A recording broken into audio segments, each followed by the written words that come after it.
Myself, Kajal Manoj Gupta. I am from Gurgaon Transit Camp MPS Mumbai Public School, studying in 7th standard. Today I am read lesson number 3.3, A Crow in the House, of subject English.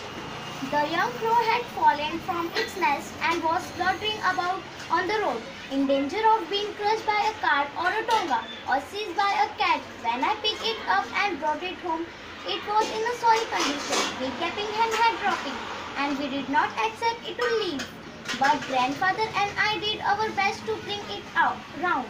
We feed it by pressing its beak gently open with a pencil, pushing in a little bread and milk, and then remove the pencil to allow it to swallow. We varied this diet occasional doses of grandmother's homemade plum wine. As a result, the young crow was soon on the road to recovery. He was offered his freedom, but he did not take it. Instead, he made himself at home in the house. Grandmother, Aunt Mabel, and even some of grandfather's cats objected. But there was no one way of getting rid of the bird. He took over the administration of the house.